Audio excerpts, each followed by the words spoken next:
The moment someone hurts you, something inside you reacts almost instantly.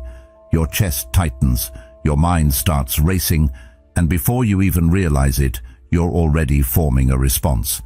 You want to explain, to correct, to make them understand exactly what they did. It feels natural. It feels justified. But hidden inside that moment is something far more important than the situation itself. The second your reaction becomes predictable, it becomes controllable. And that's where everything begins to shift. So the instinct is to move toward the noise, to argue, to chase clarity, to demand closure. But what if strength isn't found in expression, but in restraint? What if the real power isn't proving your worth, but refusing to place it in someone else's hands at all?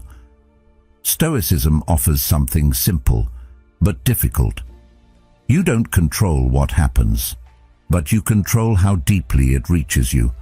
And once you understand that, something changes. Your silence is no longer empty. It becomes intentional, not avoidance, not weakness, but control. The kind that doesn't need to be seen, because it's felt in the way you choose not to react. Think about the last time someone hurt you, not just what they did, but how you reacted. The moment itself might fade, but the reaction stays. The replaying, the overthinking, the quiet conversations you keep having in your head long after everything is over. It's rarely just the event that lingers. It's how deeply it pulled you in. That urge to respond, to explain, to make them understand. It feels automatic, like something takes over before you even get a chance to pause. And in that moment, it feels justified. It feels necessary. But if you slow it down, something becomes clear. The urgency isn't coming from clarity, it's coming from emotion. And emotion in that state is loud, but not always truthful. It convinces you that you need to act now, that silence means weakness, that if you don't respond immediately, you're losing. But the Stoics saw this differently. They understood that the first reaction is rarely the right one. It's just the fastest one, driven by ego, by hurt, by the need to regain control. But reacting in that state doesn't restore control, it gives it away. Because once someone can predict your reaction, they can influence it. Your response becomes part of a pattern, and patterns are easy to read. This is where people lose something without noticing. Not loudly, not dramatically, subtly. Every reaction reveals something. What unsettles you, what triggers you, what pulls you off balance. And once that becomes visible, it becomes usable. Not always intentionally, but the dynamic shifts. One side reacts, the other observes. One side is emotional, the other becomes stable by default. And just like that, the balance is gone. The Stoics never tried to remove emotion, they refused to be ruled by it. Because when emotion takes over, your awareness narrows. Everything collapses into that moment. No perspective, no distance, no intention, just reaction. And reaction always ties you to something external. Something outside of you is now dictating your internal state. That's the part most people miss. It's not just about what you say or do. It's about what is controlling you when you say it. The shift is simple, but not easy. Instead of asking what happened, you ask what is in your control right now. And the answer is always the same. Your thoughts, your interpretation, your response. Not them, not their actions, not their intentions, just you. And that doesn't limit you, it grounds you. Because when you stop trying to control everything else, you finally gain control over yourself.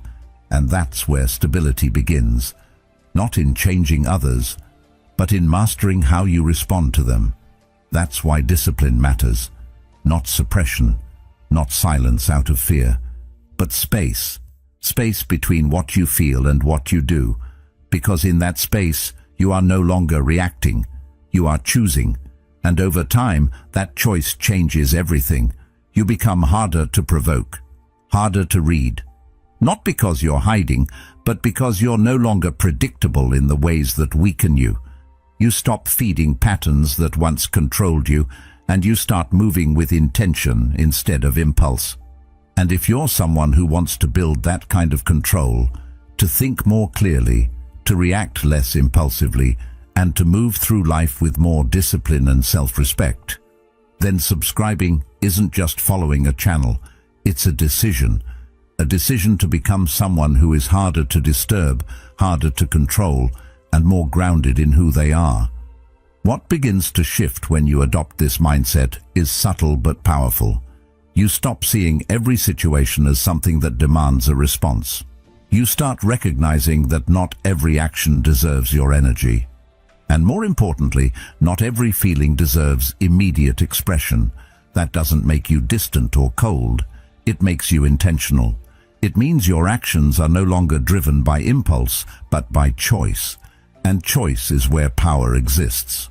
Over time, this changes how you experience situations entirely.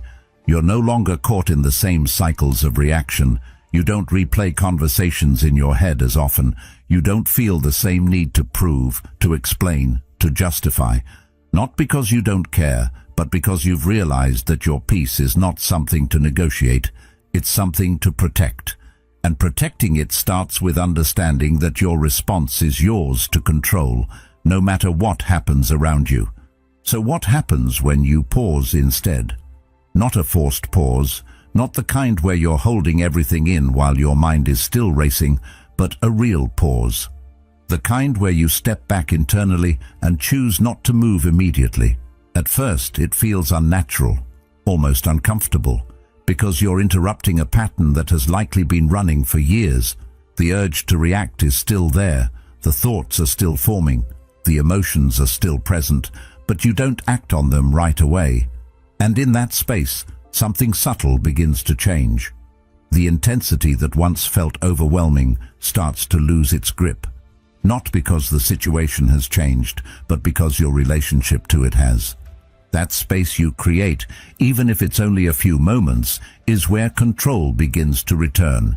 Not control over the situation, but control over yourself. And that distinction matters more than most people realize. Because when you're reacting instantly, you're not choosing your response, you're releasing it. You're letting whatever rises to the surface dictate your behavior. But when you pause, you introduce awareness. You start to see the reaction before it happens. You notice the impulse instead of becoming it. And once you can see it, you are no longer completely bound by it. This is where silence enters the picture, not as an absence but as a presence. A deliberate choice not to engage in the usual way. And that kind of silence carries weight. It's not empty, it's intentional. It communicates something without needing explanation. Most people are used to noise when conflict arises. Raised voices, long messages, repeated attempts to clarify or defend. That's the pattern. That's what's expected. So when that pattern is suddenly broken, it creates a kind of tension that words cannot replicate. Not aggressive tension, but uncertainty. And uncertainty has a way of making people reflect in ways they normally wouldn't. The common misunderstanding is that silence equals indifference. That if you're not reacting, you must not care. But the reality is often the opposite. It takes far more effort to remain composed than it does to react emotionally. Reacting is immediate. It's instinctive. It requires no discipline. But choosing silence, especially when you feel justified in speaking, requires restraint. It requires clarity. It requires you to prioritize your state over your impulse. And that's not weakness. That's control in its most refined form. When you choose not to explain yourself in the heat of the moment, something interesting happens. You remove yourself from the emotional exchange. You're no longer feeding the cycle. And without that energy, the dynamic shifts. Because most interactions rely on mutual participation. One person says something, the other responds, and the exchange continues. But when one side steps out of that loop, the rhythm is disrupted. And in that disruption, the other person is left without the reaction they anticipated. They're left to sit with what they said or did without immediate feedback. And that often creates more reflection than any argument ever could. It's not about ignoring or avoiding. That's where people get it wrong. Avoidance comes from fear. Silence, when chosen with intention, comes from strength. You're not running from the situation. You're refusing to engage with it in a way that compromises your clarity. You're giving yourself time to process, to understand, to decide whether engagement is even necessary. And sometimes, the more time you give it, the less necessary it becomes. What once felt urgent starts to feel optional. What once felt like something you had to address immediately begins to lose its weight. There's also a shift in how you are perceived, though that's not the primary goal. When you don't react the way people expect, it challenges their assumptions. They can't easily categorize your response because it doesn't follow the usual pattern. And that unpredictability, not in a chaotic sense but in a controlled one, changes how the interaction unfolds. It's no longer about pulling a reaction out of you. That door is closed. And when that door is closed, the entire dynamic has to adjust. We have 2 ears and 1 mouth so that we can listen twice as much as we speak. A principle often associated with Epictetus reflects this idea in a deeper way. It's not just about listening to others, but about listening to yourself before you speak. Observing your thoughts, your emotions, your impulses, and allowing them to settle before you decide what to do with them. Because what you say in the heat of the moment often reflects your reaction, not your intention, and those are rarely aligned. As you practice this, something else begins to happen. You start to feel less pulled into situations that once consumed you. Not because you don't notice them, but because they no longer have the same hold on your attention. You're not as quick to engage, not as quick to respond, not as quick to internalize. And that creates a sense of distance, not emotional detachment in a cold or disconnected way, but a grounded distance that allows you to remain steady, even when things around you are not. Over time, this becomes less of a conscious effort and more of a natural response. The pause becomes automatic. The silence becomes comfortable. And with that comes a kind of quiet confidence. You don't feel the same need to assert yourself in every situation. You don't feel the same urgency to be understood immediately. You're willing to let things unfold without forcing an outcome, and that willingness changes how you move through conflict entirely. What once felt like something that demanded your attention now becomes something you can observe without being consumed by it. And in that shift, you gain something far more valuable than being right or being heard in a moment of tension. You gain control over how deeply anything affects you, and that control, once developed, becomes one of the most powerful tools you can carry. Now imagine this clearly, almost like you're stepping back into a familiar situation, but choosing a completely different path this time. Someone says something that would normally trigger you. Maybe it's dismissive, maybe it's disrespectful, maybe it hits something personal. In the past, that moment would have pulled you in instantly. Your mind would start forming responses before they even finished speaking. Your body would tighten, your tone would shift, and the entire interaction would begin to move in a predictable direction. But this time, something is different. You don't rush. You don't match their energy. You stay composed, not distant, not cold, just steady. And in that steadiness, the entire dynamic begins to shift in ways that are almost invisible at first, but deeply powerful. You acknowledge what needs to be acknowledged, nothing more, nothing less. There is no over-explaining, no emotional overflow, no attempt to make them fully understand you in that moment. You respond with clarity, with precision, and then you stop. You don't chase the conversation further than it needs to go. You don't try to force resolution or closure from someone who may not even be capable of giving it. And that restraint, that quiet control, does something unexpected. It removes the script they were prepared to follow. Because whether people realize it or not, most interactions operate on patterns. Someone provokes, the other reacts, and from there the situation escalates.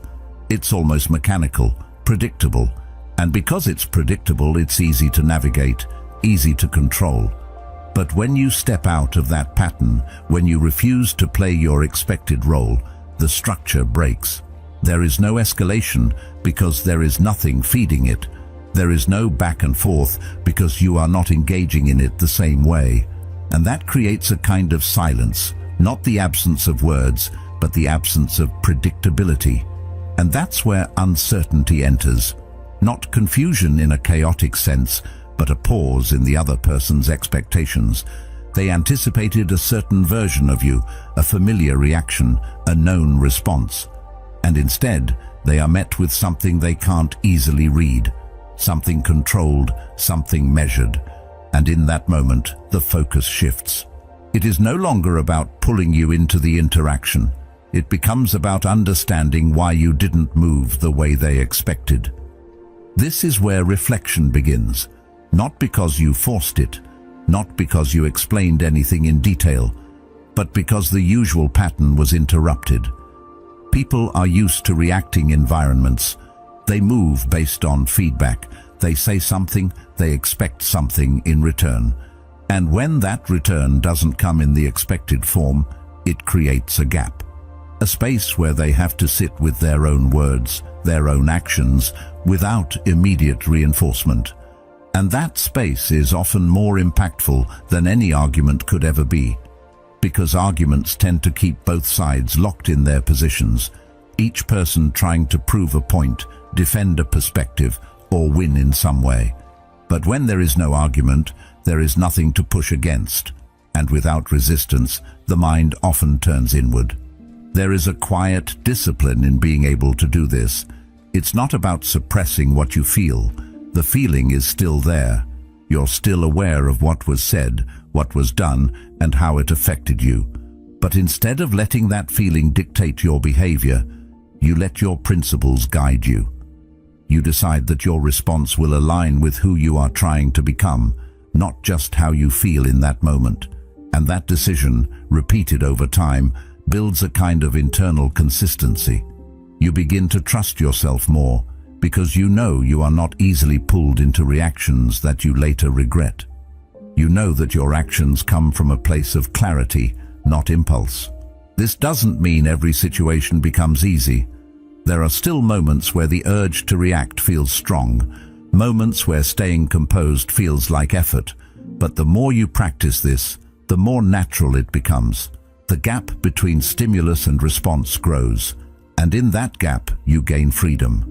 Freedom to choose, freedom to step back, freedom to not engage in something that does not serve you. And that freedom changes how you experience interactions entirely.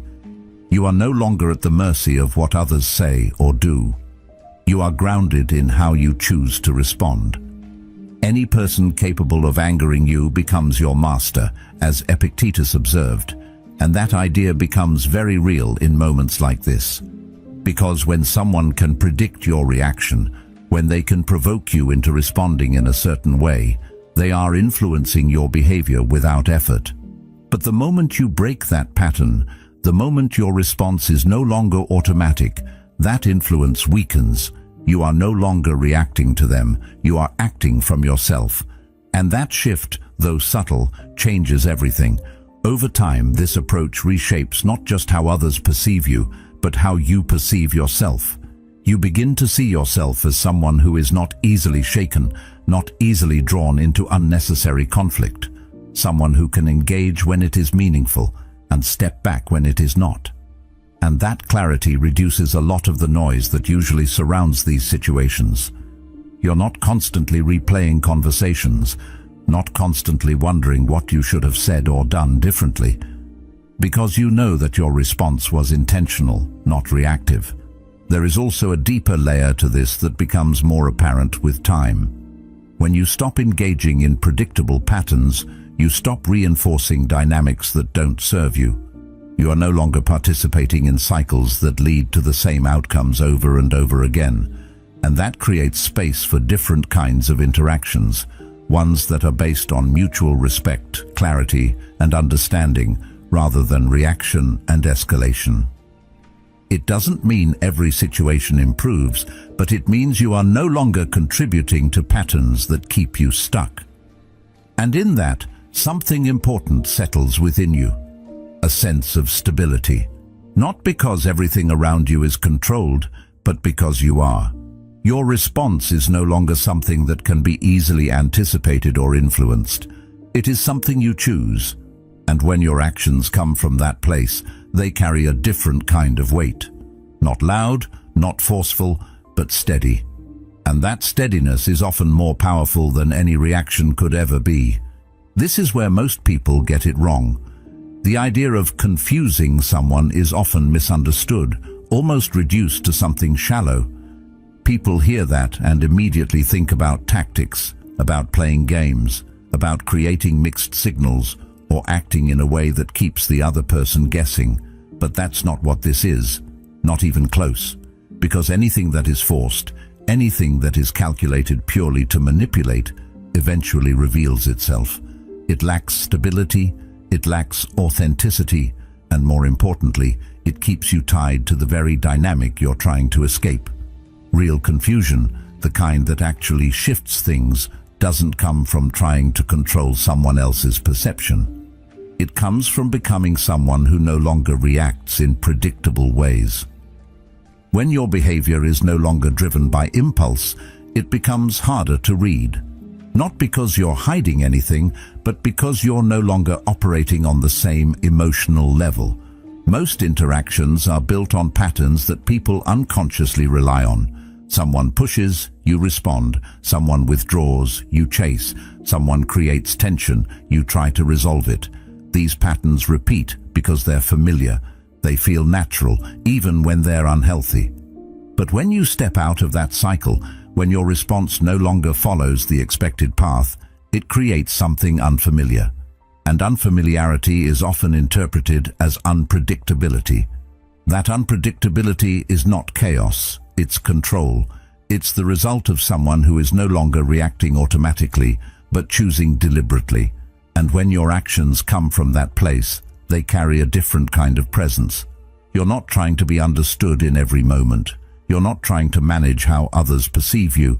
You're simply grounded in your own clarity, and that grounding creates distance. Not just physical distance, but psychological distance. The kind of distance where someone can no longer access you in the same way they used to. They can't trigger the same reactions. They can't rely on the same patterns.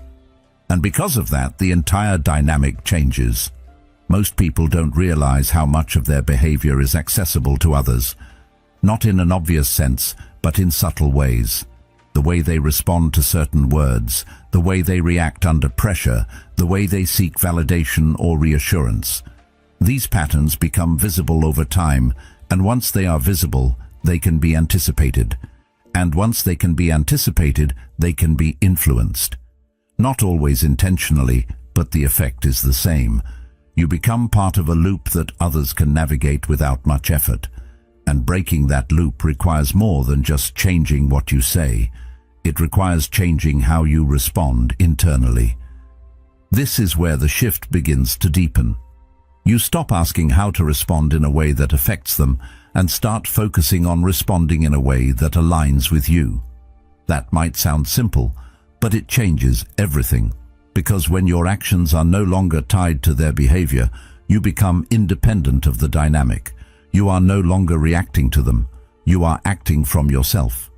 And that independence is what creates real separation. Not distance for the sake of avoidance, but distance that comes from clarity. You know what you will and won't engage with. You know what deserves your energy and what doesn't. And that knowledge removes a lot of the noise that usually surrounds these interactions. Over time, this creates a version of you that is harder to categorize. Not because you're inconsistent, but because you're no longer predictable in the ways people expect. You don't react out of habit. You don't follow the same emotional scripts. And that makes your behavior less accessible. People can't easily anticipate how you'll respond, because your response is not based on their actions. It's based on your principles. And principles are not easily manipulated. They are stable, consistent, and internally driven.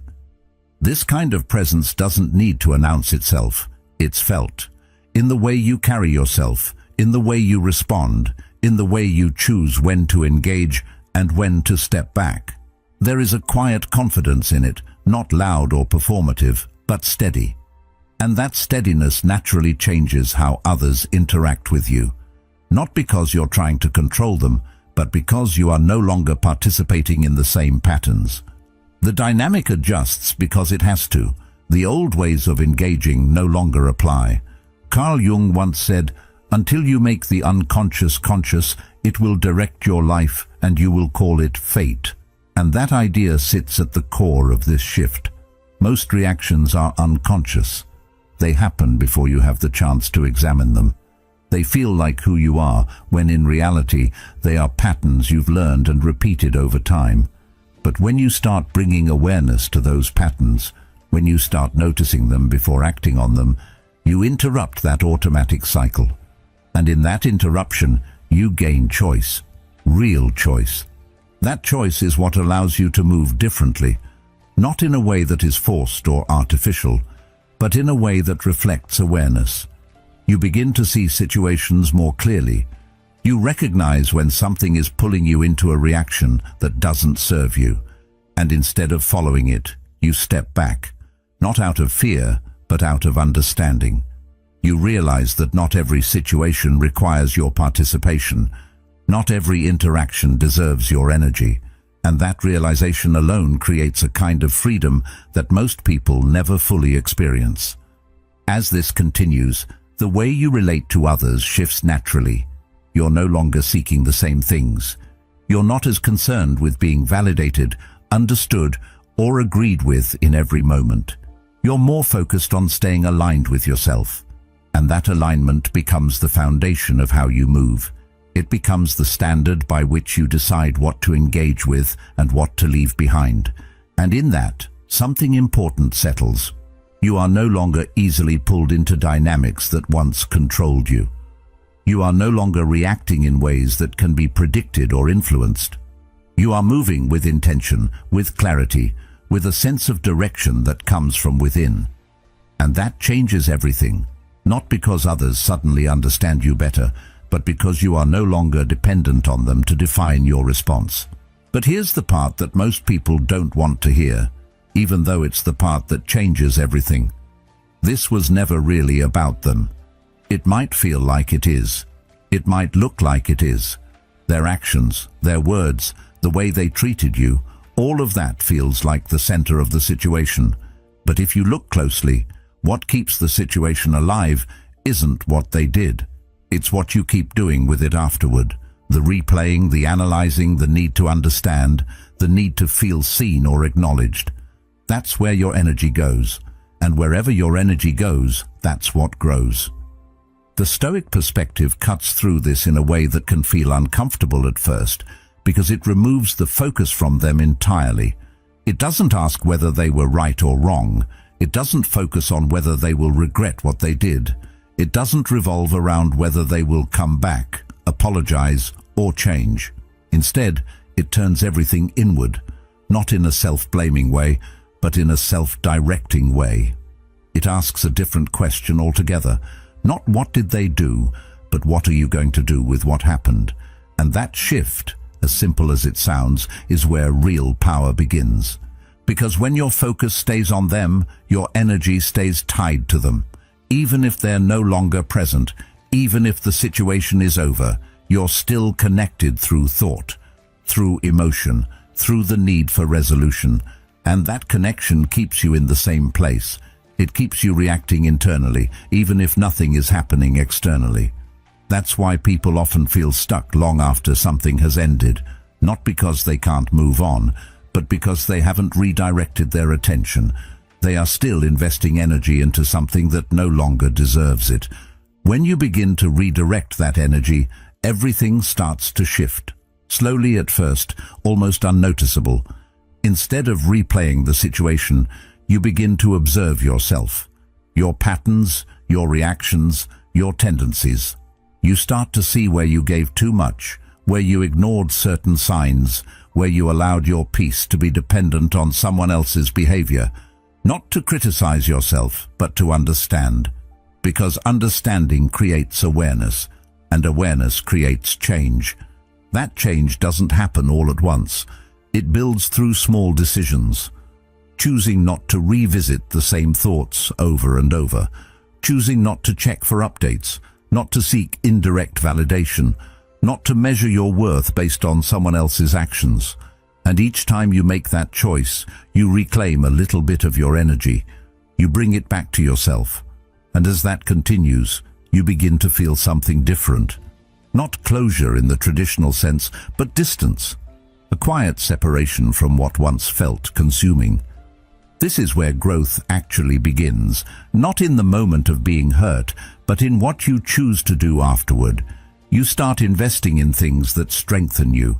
Your habits, your discipline, your mindset. Not as a reaction, not as a way to prove anything, but as a way to build something stable within yourself.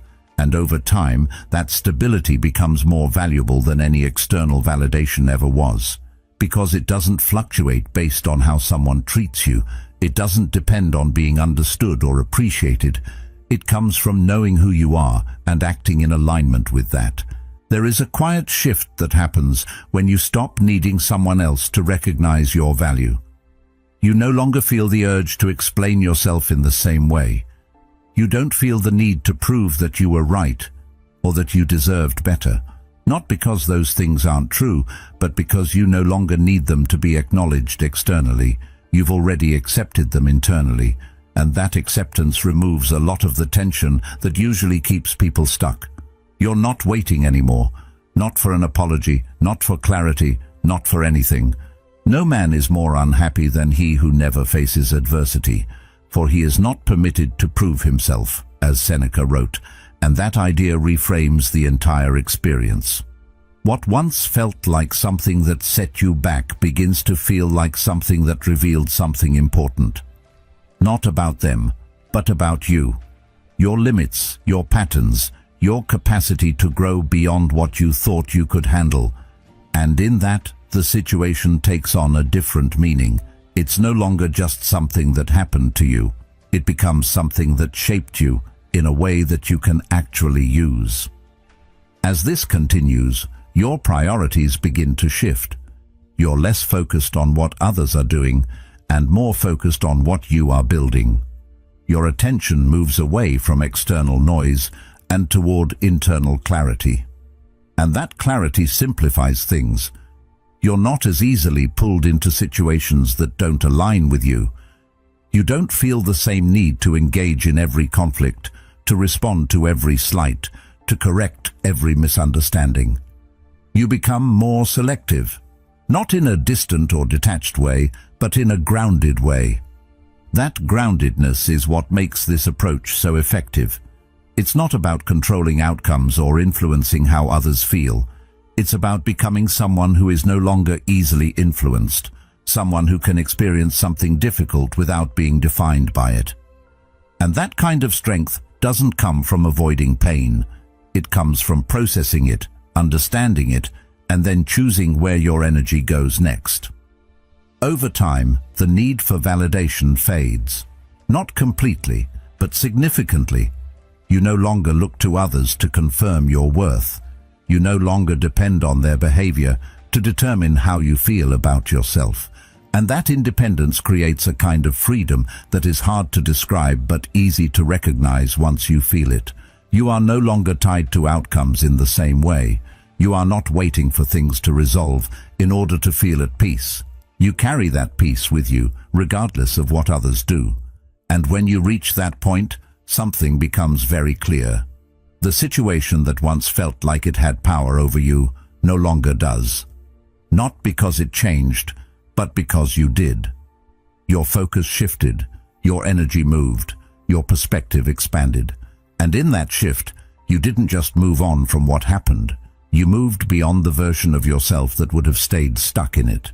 So what happens when you fully detach from the need to react, to prove, to be understood? At first, it doesn't feel like freedom. It feels unfamiliar, almost like something is missing. because for so long your responses were tied to what others did, what they said, how they behaved.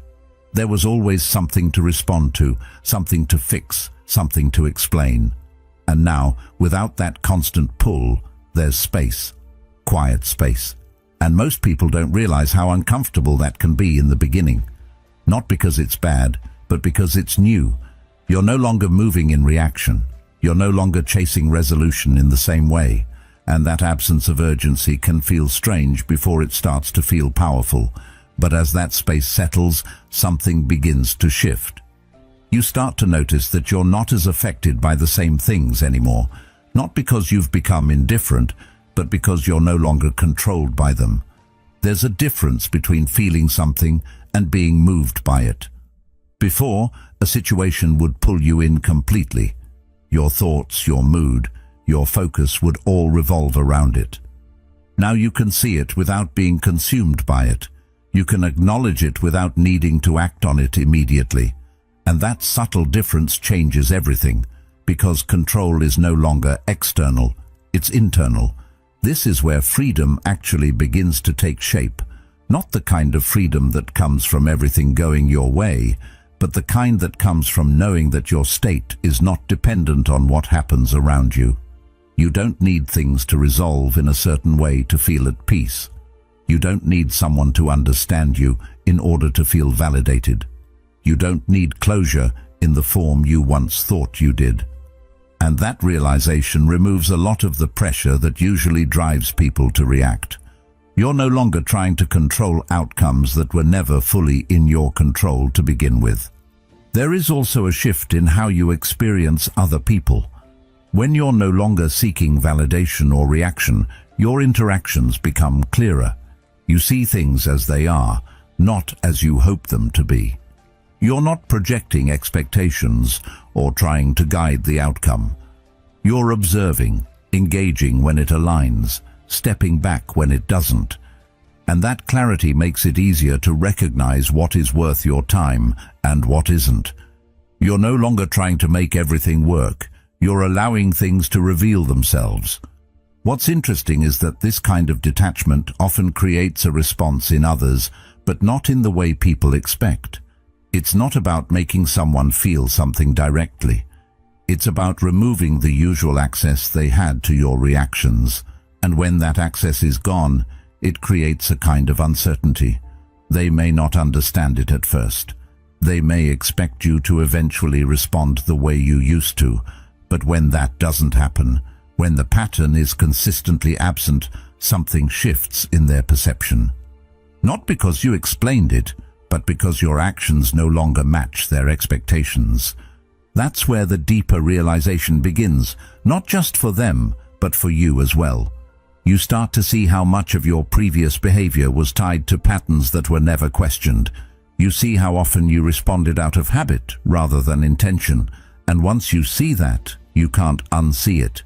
You begin to move differently, not as an effort, but as a result of awareness. And that awareness creates a kind of stability that isn't easily disrupted.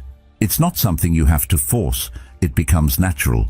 You start catching yourself before you fall into the same loops. You notice the impulse, but you don't immediately follow it. And in that small pause, you begin to understand just how much of your past reactions were automatic. There is only one way to happiness, and that is to cease worrying about things which are beyond the power of our will. A principle echoed by Epictetus captures this shift in a simple but profound way. Because once you truly understand what is and isn't within your control, a lot of the noise fades. You stop investing energy into outcomes you can't dictate. You stop trying to influence reactions that aren't yours to manage. And in doing so, you free up that energy for something more valuable. Yourself. Your thoughts become clearer. Your decisions become more deliberate. You're no longer scattered across situations that don't belong to you. You become centered. As this continues, the need to prove anything starts to dissolve. You're not trying to show your worth through reactions, through explanations, through effort directed at others. Your worth becomes something internal, something stable. And because of that, your actions become more selective. You engage where it matters. you step back where it doesn't. Not out of avoidance, but out of clarity. You're no longer pulled into every situation that presents itself. You choose. And that choice is no longer emotional, it's intentional. It reflects who you are becoming, not how you feel in a moment. That choice is what makes this approach so powerful. It's not loud, it doesn't draw attention to itself. There are no dramatic shifts, no visible declarations, but it's undeniable in its effect. Because when someone expects access to your emotions and finds none, when they expect a reaction and are met with composure, it creates a kind of distance that can't be easily bridged. Not because you're closing yourself off, but because you're no longer available in the same way. You're not participating in the same patterns, and without that participation, the connection changes. And that can be unsettling for people who were used to interacting with a different version of you. The version that reacted, that engaged, that participated in the same patterns. But this isn't about unsettling anyone. It's about no longer compromising your state for the sake of maintaining a dynamic that doesn't serve you. It's about recognizing that your peace is not something to be negotiated. It's something to be maintained. And once you take that seriously, your standards begin to shift. You become more aware of what you allow into your space, both externally and internally. Over time, this becomes your default. Not something you have to think about constantly, but something that naturally guides how you move. You don't feel the same pull to react. You don't feel the same need to explain. You're comfortable with being misunderstood if it means staying aligned with yourself, and that comfort removes a lot of the pressure that usually drives behavior. You're no longer performing for understanding, you're simply acting in alignment. And as this deepens, something else becomes clear. You begin to value your energy differently. You stop spending it on things that drain you without giving anything meaningful in return. You stop chasing conversations that lead nowhere. You stop trying to fix situations that were never yours to fix. And instead, you invest that energy into things that build you, your discipline, your habits, your mindset, your future, and that shift compounds over time. In the end, what you gain isn't just distance from certain situations or people. You gain a deeper connection to yourself, a sense of stability that isn't easily shaken. And from that place, everything else becomes clearer. You're no longer moving in response to what others do. You're moving in alignment with who you've become. Your decisions feel lighter, not because they matter less, but because they are no longer weighed down by the need for approval or validation. You trust your judgment more. You rely less on external signals to tell you how to feel or what to do. And that changes the way you experience everything. Situations that once felt overwhelming begin to feel manageable. Interactions that once pulled you in no longer have the same effect. You still feel, you still care, but you're no longer controlled. There's a quiet confidence in that. Not loud, not performative, but steady. And that steadiness becomes your foundation. And that's a level of freedom most people don't reach, not because it's impossible, but because it requires letting go of the need to control what was never truly theirs to control in the first place. At some point, you realize the real power was never in reacting. It was in choosing not to. Not because you don't feel, but because you've learned not to be ruled by what you feel. And once you reach that place where your peace is no longer negotiable, where your worth is no longer dependent on anyone else, you don't just move differently, you become untouchable in a way most people don't understand. If this resonated with you, there's another video on your screen right now that will take this even deeper and help you strengthen that mindset.